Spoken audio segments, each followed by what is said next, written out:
I'm Bill Smith. William J. I began Auburn in the fall of 1960, but I graduated in 1964. I'm a native of Columbus, born Columbus, Georgia. Went to law school at Tulane.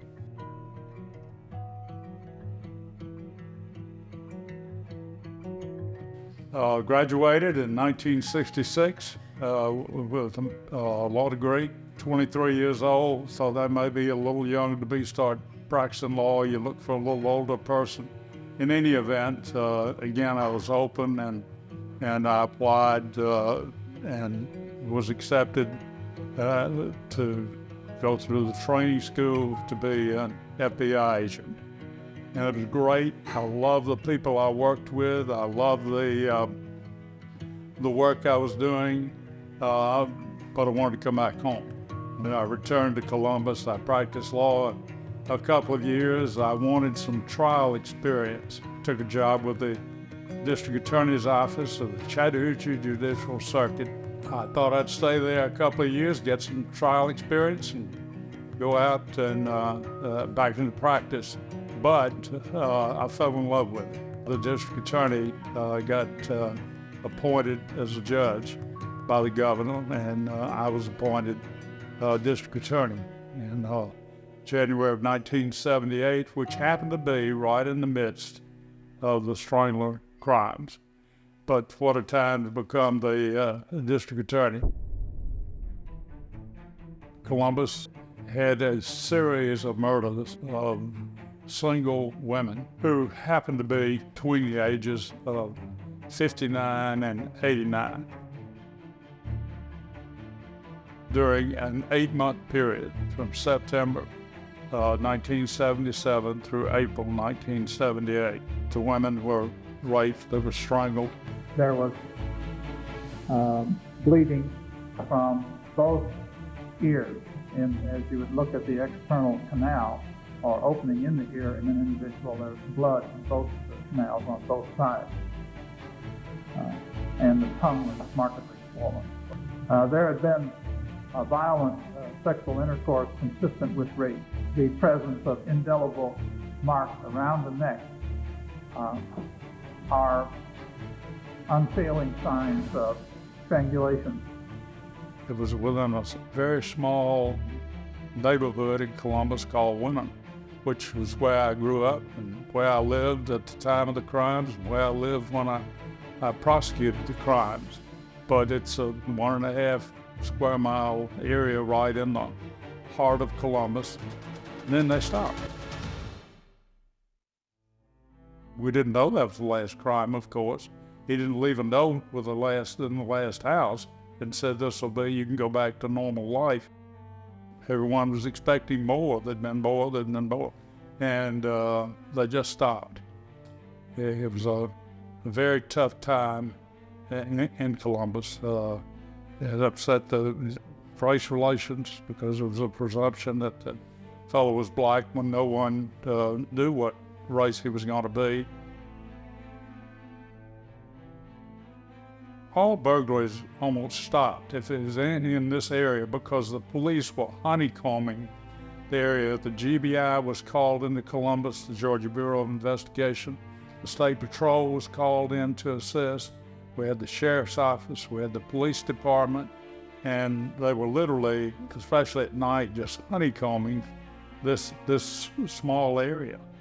Except one that caught the police's attention.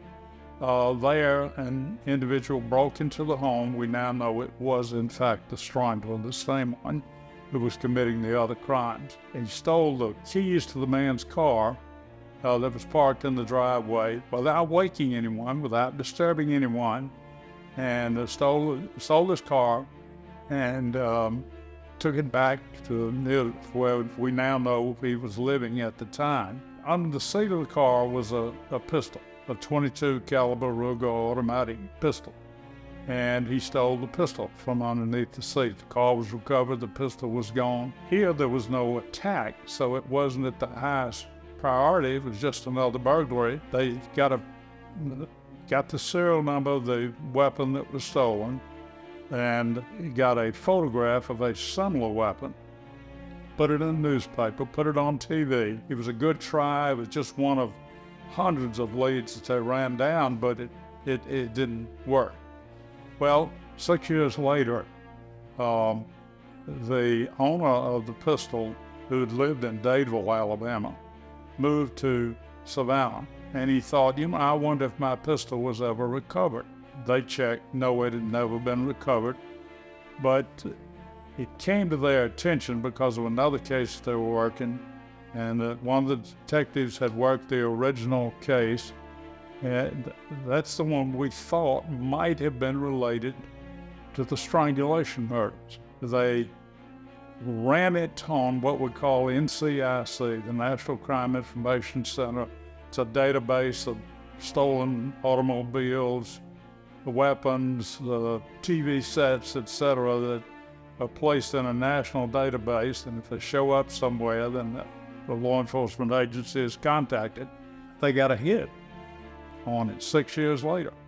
That this gun was registered at the Michigan State Police in Lansing, Michigan State Capital.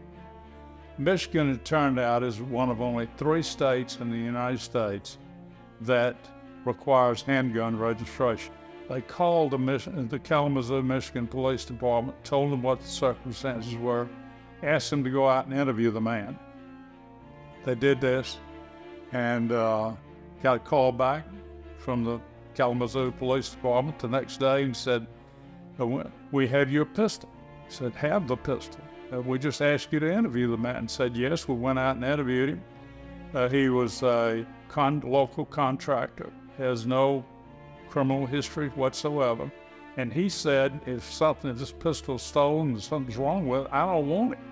I insist you take it. So he gave us your pistol. We have it. Well, where did he get it? Well, he got it from his mother. Well, where does she live? Well, she lives in Gary, Indiana. Well, they called the Gary, Indiana Police Department, repeat the process, get a call back from them, and said yes, she remembers the pistol, that she had it, didn't want it, gave it to her son. Well, obviously, where did she get it? Well, she got it from her brother. Well, tell us about him. Well, his name is Jim Gary, and he was visiting her, thought she needed a pistol, and so he had one and took it up to her. Where's Jim Gary from? Well, he's from Phoenix City, Alabama. But they went out with the police department, Phoenix City, and interviewed Jim Gary. He eventually recalled, that's the pistol I got, and showed it to him. I got from my nephew. Bought it from him for $35. He wanted to sell it, and I took it to my sister. All right? Well, who is your nephew? His name is Carlton Gary. That's the first time in some 12,000 pages of police reports that name was ever mentioned. Well, where is he? Where is he now? Well, it's funny you should come by and ask me about him, because he came to see me a couple of weeks ago. He's been in prison in South Carolina for 5 years. Well, it turned out Carlton Gary was not on parole. He was on escape status. He'd escaped from the penitentiary in South Carolina, where he was for 5 years committing a series of armed robberies. And that focused on him. They had some unidentified, what we call latent fingerprints.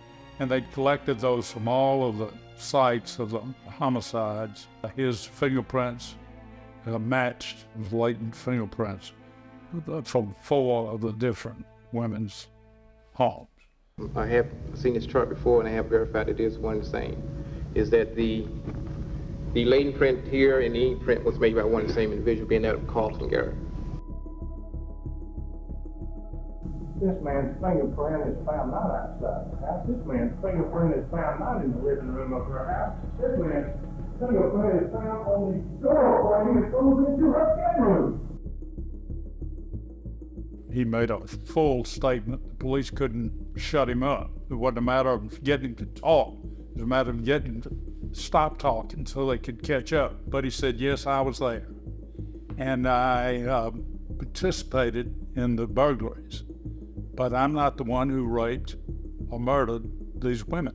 And the name he gave is Malvin Alamichael Crittenden. That's not a name you'd pick out of the blue. That's not like Bill Smith. The police went out and jerked him up at 3 o'clock in the morning while interviewing this guy, and took him in and realized he didn't do it, and they let him go back home to meet him at the police department the next day, and he did, and his fingerprints didn't match, and he had alibis and whatever, but he had known Gary growing up. The defendant admits to the police officers his participation at the very time the murder and the rape and burglary occurred.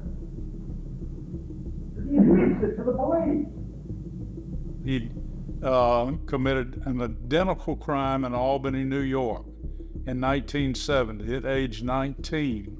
When he was arrested, what did he say? All right, you've got me. My fingerprint is there. I participated. However, I didn't commit the rape and the murder. A guy named John Lee Mitchell committed it. These tough, seasoned, big city detectives in Albany, New York, go out and arrest John Lee Mitchell and keep him in jail for a year. And he's prosecuted for this murder and rape, which we now know he did not commit. Thank goodness the justice system worked, and he was acquitted by a jury. But who was the chief witness against him? Carlton Gary. In 1977, he's arrested with some, trying to cash some coins in from a burglary at a bank in Syracuse, New York. While he's on parole, he pleads guilty to a lesser offense and goes to penitentiary in New York for a 10-year sentence for robbery of the woman, but not for her murder. And then he, in Syracuse, he's arrested while on parole from that case, and a woman has been raped, left for dead, strangled, and a watch has been stolen off a dresser next to her bed, and he has her watch in his pocket the next day when he's arrested in this bank. And what does he say? All right, I have a watch. I was there. However, I was just there for the burglary. A friend of mine, a guy named Dudley Harris, committed this crime. They didn't charge Dudley Harris, but unfortunately they didn't charge him either. They simply revoked his parole and sent him back to the penitentiary. Then he escaped from the penitentiary in New York 3 weeks before our crimes happened. He was a classic serial murderer.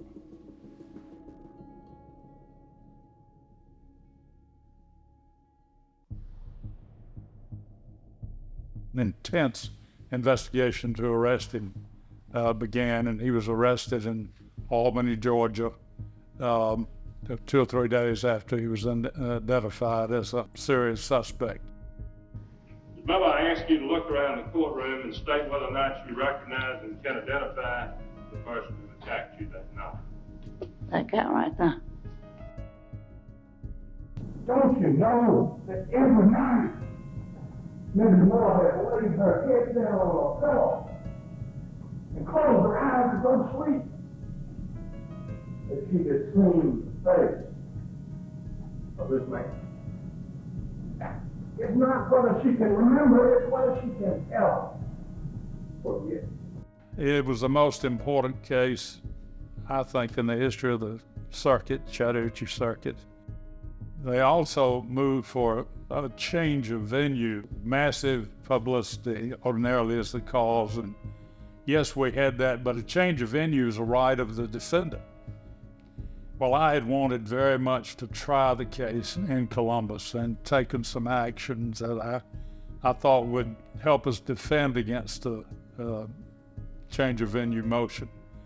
But when it was finally filed, I realized that this case is going to be reversed on appeal if we don't concur in this and ask the judge to change venue. So he did. It was moved to another county, Spalding County, Georgia, Griffin, Georgia. But the law had just been changed, fortunately for us, where we could move the case, the jury selection process there, but then sequester the jury and bring them back to the county where the crimes occurred and try the case here. And that was a godsend. One of the reasons I did not want to change venue was we had over 100 witnesses to present. Some of them were elderly, infirm. They'd been friends of the neighbors of the ladies who were one in her late 80s at that time, and they were older, and actually 2 people testified from wheelchairs in the trial and 1 from a hospital bed. It was a tremendous problem for the judge, for the court, during the trial. Well, this particular day, he wouldn't get dressed. He was lying naked in under his bunk in the jail, and he wouldn't come to court. And they sent word to the judge, what do we do? Judge told his lawyers to go out to the jail and interview him. The lawyers came back and said, Judge, he's acting crazy. We need to file a motion for psychiatric evaluation. That put it off another several months. And then we had to have a special trial on whether he was competent to stand trial. And he was found competent to stand trial. While he was being held here, he put up, they allowed him to put up artwork in his jail and cell, and he did, but he was working behind that artwork. He'd take it down at night and was working for a hole and cut a hole that big in the cement blocks. It was a brand new jail at that point in time, but then he'd put his artwork up over the hole and was trying to dig his way out. When I arrived at the cell and I found the cinder blocks in the drain, and the drain cover had been removed, then we proceeded to take pictures down off of the walls. As I took the pictures down from the wall, above the sink there was a birthday greeting card with some family pictures on the wall. I took that down, and when I did, I exposed a hole in the wall. 3 or 4 weeks of testimony. They were out 1 hour and found him guilty. They were out only 3 hours in the punishment phase. We, the jury, recommend the death penalty. Gave him the death sentence. There have been appeals from that time for 32 years, until 2018. The case was never reversed. It was never set aside. Some 58 different judges, if you count, like you went 3 times to the United States Supreme Court. They have a choice of whether to accept an appeal or not. And they read about the case and decided not to accept the appeal, which was in effect an affirmance of the case. They're looking for some error of law that was committed by the judge during the course of the trial, or the prosecutor, and that would cause serious enough to set the case aside and go back and give them a new trial, start over. And you can imagine, for instance, when we got toward the end of this case, 30 years after the trial and roughly 40 after the crimes were committed, to go back and try to present the case again would have been virtually impossible.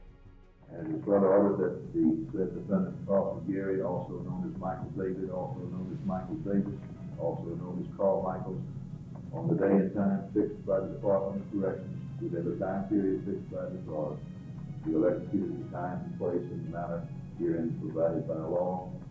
The 27th day of August, 1986, Kenneth B. Follower, Judge, Superior Court, Muskogee County, Georgia. And may God have mercy upon your soul.